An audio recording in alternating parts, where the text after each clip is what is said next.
ఈ యొక్క రాజీనామాకు లింక్ చేసి ఎక్కడో అది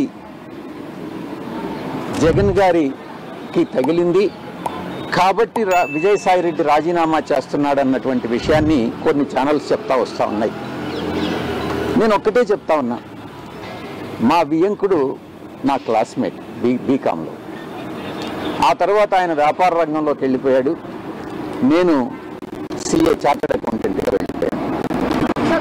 తర్వాత మళ్ళీ తిరిగి కలుసుకున్నది నా కూతుర్ని ఆయన కొడుక్కి సంబంధం చేసుకున్న తర్వాతనే. ప్రమాణం చేసి చెప్తా ఉన్నా, ఆయన వ్యాపార లావాదేవీలు ఏది కూడా నాతో ఏ రోజు డిస్కస్ చేయరు.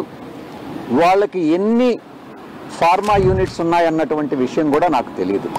ఎందుకంటే కుటుంబ వ్యవహారాలు సక్రమంగా ఉండాలి అని అంటే ఆర్థిక వ్యాపార లావాదేవీలు ఉండకూడదు అన్నటువంటి విషయం నేను బలంగా నమ్ముతా.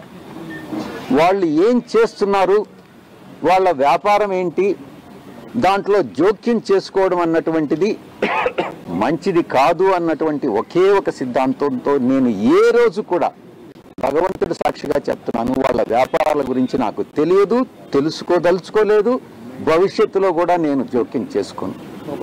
ఆ ఛానల్స్ ఎవరైతే టెలికాస్ట్ చేశారో వాళ్ళకి నేను విజ్ఞప్తి చేస్తా ఉన్నా, వాళ్ళ విజ్ఞతకే వదిలేస్తున్నా. దయచేసి ఇన్ఫరెన్సెస్ డ్రా చేయొద్దు, వార్తలను వార్తలుగానే ప్రచురించండి, ప్రసారం చేయండి. మీ యొక్క వ్యూస్ని తీసుకొచ్చి ఇతరుల మీద రుద్దవద్దు అని అన్నటువంటి విషయాన్ని నేను చెప్తా ఉన్నా. కేసుల నుంచి రాజకీయాల నుంచి తప్పుకుంటే ఈ కేసులను ఏమన్నా మాఫీ చేస్తాం కానీ అట్లాంటివి ఏమన్నా వచ్చిందా మీకు? అది కూడా ఒకటి సార్. రాజకీయాల నుంచి నేను తప్పుకుంటే నేను ఇంకా బలహీనుడిని అవుతానే కానీ బలవంతుణ్ణి కాదు కదా. అలాంటప్పుడు కేసులు నాకు ఎందుకు మాఫీ చేస్తారు, నన్ను ఎందుకు తప్పిస్తారు? అది కాదు సార్, అసలు ఎందుకు ఆల్ ఆఫ్ సడన్ డెసిషన్ తీసుకోవడానికి ఏ కారణం? అంటే అసలు ఒక పెద్ద కారణం లేకపోతే ఇప్పుడు మీరు ఒక లైమ్ లైట్ లో ఉన్నారు. స్టార్ 40 రోజుల క్రితం కూడా మీరు వెంకటేశ్వర స్వామి మీద ప్రమాణం చేసి చెప్పారు, ఇది కూడా ఒక నిజం చెప్పండి. అసలు ఏం జరిగింది, ఎందుకు ఈ డెసిషన్ తీసుకున్నారు, దీని వెనకున్న కారణం ఏంటి?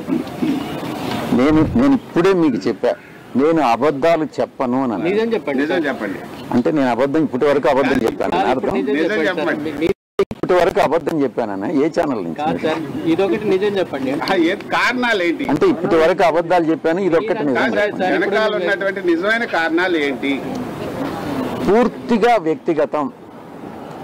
నేను ఈ యొక్క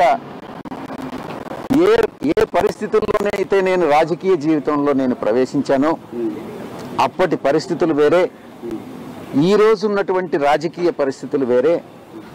ఈ పరిస్థితుల్లో, ఇప్పుడున్నటువంటి రాజకీయ పరిస్థితుల్లో నేను ఒక రాజ్యసభ సభ్యుడిగా అటు రాష్ట్రానికి కానీ, ఒక పార్టీలో నేషనల్ జనరల్ సెక్రటరీగా పార్టీకి కానీ న్యాయం చేయలేను అన్నటువంటి ఒక ఆలోచన వచ్చి నాకన్నా ఇంకా శక్తి సామర్థ్యాలు ఉన్నటువంటి వ్యక్తులు ఎవరైనా నా ప్లేస్లో రాజ్యసభకు కానీ వస్తే రాష్ట్రానికి, రాష్ట్ర ప్రజలకు, దేశానికి ఉపయోగపడతారు అన్నటువంటి ఒకే ఒక కారణంతో నా యొక్క అశక్తత, నేను చేయలేను, నేను న్యాయం చేయలేను అనే ఒక నిర్ణయానికి వచ్చి నేను ఈ యొక్క రాజీనామాను సమర్పిస్తున్నానే తప్ప వ్యక్తిగత కారణాలని అందుకే నేను చెప్పాను.